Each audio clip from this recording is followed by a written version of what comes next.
Assalamu alaikum and good evening. You are watching Humsab TV and I am Muneeb Hamid with the news. Chief Justice Mia Saqib Nisar suggests uniform education system across country.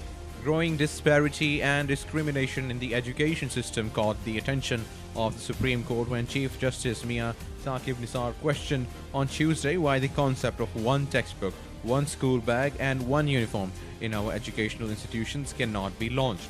If we cannot enforce Article 25A of the Constitution in its true spirit, then it's a mere showpiece in the Green Book, regretted the Chief Justice while holding the Constitution in his left hand. Provide free and compulsory education to all children of the age 5 to 16 years. The observation came when Senior Counsel Muhammad Akram Sheikh argued before the court that the students of A-level system should not be given preferential treatment because of the indigenous education system would blow up, since students already had two opportunities for getting admission in the medical colleges by taking the entry test or fall in the 15% quota reserved for them. NAB to initiate probe against Nawaz's son-in-law. National Accountability Bureau Khyber Pakhtunkhwa on Tuesday announced starting probe into allegations of rupees 2 billion corruption in developmental schemes by retired Captain Mohammad Safdar, the son-in-law of former Prime Minister Mia Nawaz Sharif. The Bureau claims that it has started complaint verification on the directives of NAB Chairman Justice Javed Iqbal. According to a press release, a complaint was lodged against Captain Safdar, who is an MNA from Mansehra at NAB Khyber Pakhtunkhwa, by a resident of his constituency NA21 in Mansehra district of Hazara division. The complainant identified massive corruptions in fund allocated by the federal government for the developmental schemes in NA21 Hazara division. It alleged that rupees 3 billion were allocated by the federal government for developmental projects. Being the son-in-law of former Prime Minister Mia Nawaz Sharif, he has influence on all federal government departments. It alleged that Captain Safdar virtually ran the affairs of departments such as Park PWD in his constituency. Using his influence and in connivence with several officials of Pakistan PWD, he not only launched most ghost schemes but also awarded contracts to his hand-picked persons and embezzled around rupees 2 billion. CM Punjab takes notice of alleged rape, murder of 8-year-old girl in Kasur. News of the alleged rape and murder of an 8-year-old girl in Kasur began circulating on social media. Chief Minister Punjab Shehbaz Sharif on Wednesday took notice of the incident and ordered the speedy arrest of the culprits. This is the 12th incident of this nature in this particular area in Kasur, falling within a radius of 2 kilometers over the last year. Police inaction against the perpetrators has sparked protests among locals. Zainab 8 went to a tuition center near her house on Road Court area last Thursday when someone abducted her. Zainab's parents had gone to perform Umrah and, according to the family, was scheduled to return that very day. The panicked family got a footage showing Zainab with a stranger near Pirowala Road in the Sadr police jurisdiction. The video went viral on social media, but no clue could be found. On Tuesday, a police constable deputed to trace the girl recovered her body from a heap of trash near Shehbaz Khan Road. Police said the girl seemed to have been killed 4 or 5 days ago. Plea filed in Lahore High Court seeking ban on Nawaz Mariam's speeches. A miscellaneous petition was filed in the Lahore High Court on Tuesday for banning anti-judiciary speeches by former Prime Minister Nawaz Sharif and his daughter Mariam. Amna Malik from the Civil Society Network filed the petition through advocate Azhar Siddique, pleading PMLN President Nawaz Sharif and his daughter Mariam were continuously speaking against the judges and judiciary in their public gatherings, including part of Court Momin. The petitioner said that Mr. Sharif and Ms. Nawaz were committing contempt of court by ridiculing and scandalizing the judges, which was a cognizable offense. The petitioner said they were defaming the judges of superior courts besides criticizing the state institutions.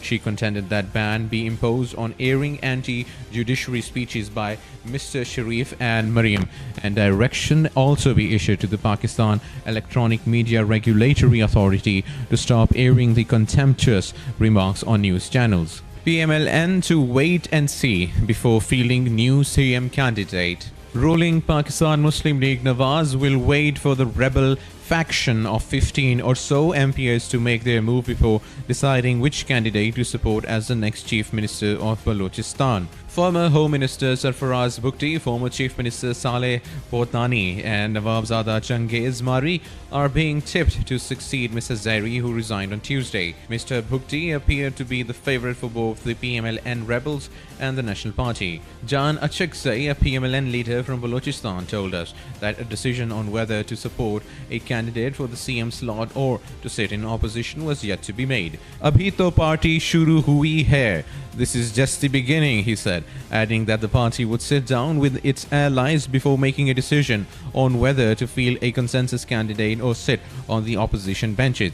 He said his party wanted to continue the development of Balochistan and build on the successes achieved in the war against terrorism so the province could be rid of the menace.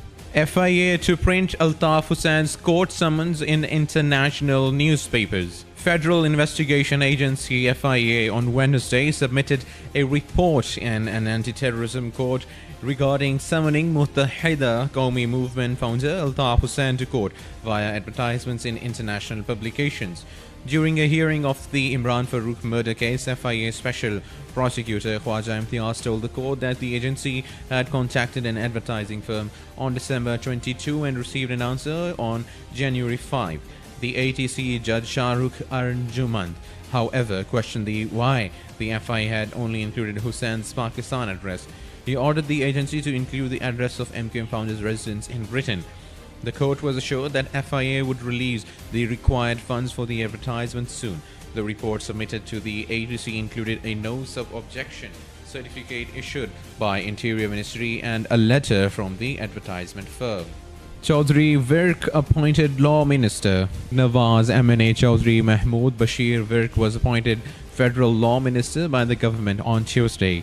President Mamnoon Hussain administered the oath of office of Federal Minister to the senior PMLN leader at a special ceremony in the presidency.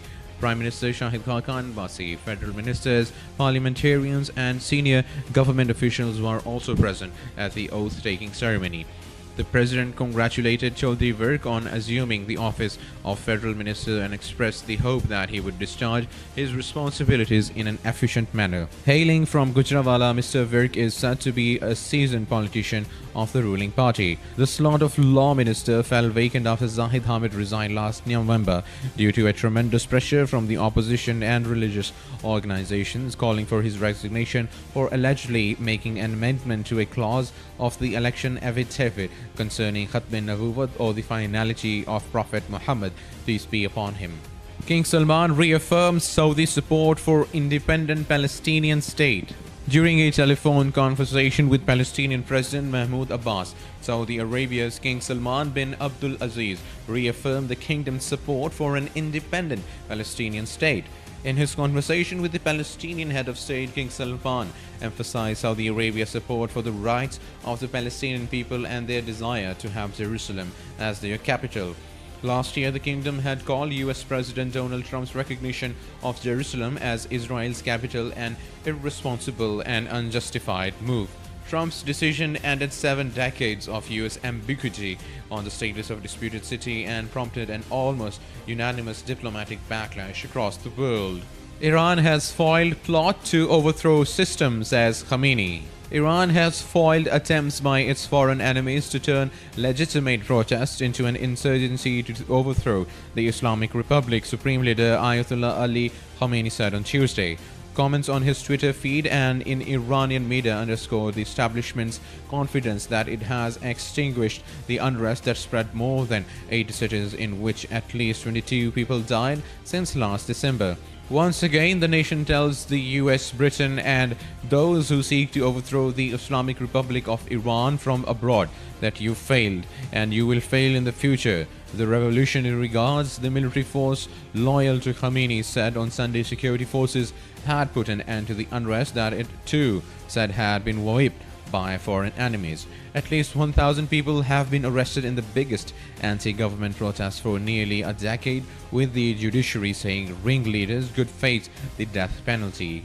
Magnitude 7.6 quake hits in Caribbean north of Honduras. A magnitude 7.6 earthquake struck in the Caribbean Sea between the coast of Honduras and Cayman Islands on Tuesday night, shaking the mainland and causing officials to briefly post advisories warning of the threat of possible tsunami surges around the region. There were no early reports of serious damage on land. Officials in Honduras said shaking was registered across much of the Central American nation, and there were some reports of cracks in homes in Colón and Atlantida provinces along the northern coast and Olancho in eastern Honduras. Tsunami warning centers initially issued advisories stressing that people in Puerto Rico, the Cayman Islands, Cuba, Jamaica, and the other Caribbean islands, as well as on the coast of Mexico and Central America, should aware of tsunami danger. The Pacific Tsunami Warning Center said that later the advisories had been cancelled. The U.S. Geological Survey measured the quake at a preliminary magnitude of 7.6. Egyptian court jails 262 for Cairo sit-in. An Egyptian court jailed 262 people from 3 years to life on Tuesday for security-related offenses during a 2013 sit-in protest against the ousting of former President Mahmoud Morsi of the Muslim Brotherhood, judicial sources said. They were charged with causing the deaths of 2 policemen during clashes at Al-Nahda Square in Giza in southern Cairo, as well as other 223 were given 15 years and 22 were given 3 years. The court acquitted 115 others accused in the case. Al-Nahda Square was one of the 2 sites where Morsi supporters gathered in the weeks following his overthrow by the military in July 2013, led by then general elections and now President Abdel Fattah al-Sisi. Sisi was elected in 2014 and is expected to seek a second term in March vote this year. Authorities broke up the 2 sit-ins at Al-Nahda and Rabah squares in August 2013, killing hundreds of protesters. Protests were banned after the 2 pro-Morsi camps were dispersed and scores were arrested. In China, Macron urges openness, pitches France Inc. President Emmanuel Macron offered on Tuesday to open up the French economy to Chinese investment in exchange for greater access to China's booming markets, warning in talks in Beijing that existing trade imbalances would lead to protectionism. On the first state visit of his 8-month-old presidency, Macron is hoping greater openness from China, coupled with lobbying from the 50-strong business delegation traveling with him, will help narrow the €30 billion trade deficit Paris runs with Beijing. But despite bringing with him a delegation of French business, finance, and industry, including senior executives from Airbus, BNP Paribas, Accor Hotels, EDF, and LVMH, there were no immediate announcements on the second leg of his 3-day trip of major deals. Instead, smaller contracts or commitments to go on talking were signed. Thai PM's cutout stunt bemuses public. Thais were left bemused by the latest antics of Thai junta leader Prayut Chan-o-cha after he told reporters to direct any serious questions to a cardboard cutout of himself. Talking to reporters outside Government House on Monday, Prayut turned the media's attention to the life-size likeness after an aide dutifully placed the cutout in front of a microphone. Whoever wants to take a picture, ask political questions about conflict, ask this guy. Prayut joked before saying bye-bye and flashing sign language for I love you before swaggering away. State Bank of Pakistan reverses decision, allows cash dollar import to improve supply. Reversing its earlier decision, the State Bank of Pakistan is reported to have allowed dealers the import of 100% cash dollars against the export of other foreign currencies.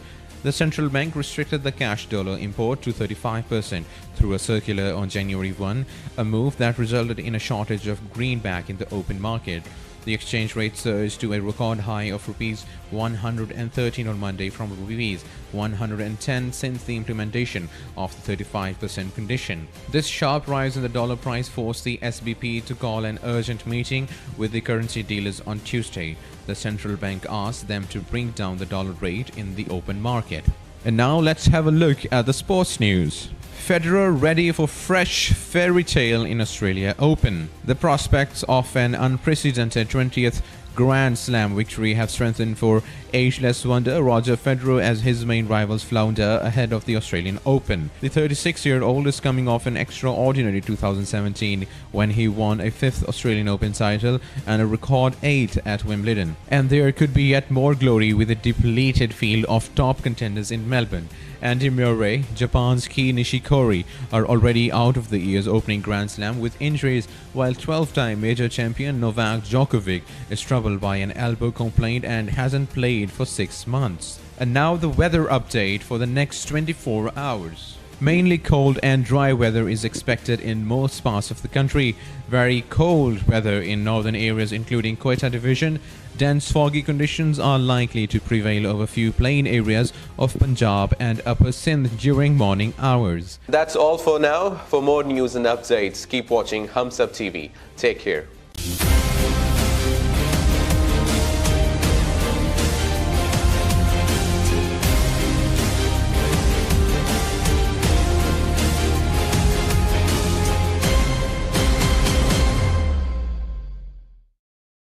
Please subscribe to Hums Up TV and hit the notification icon on the screen to get the latest updates of our channel. Thank you for watching Hums Up TV.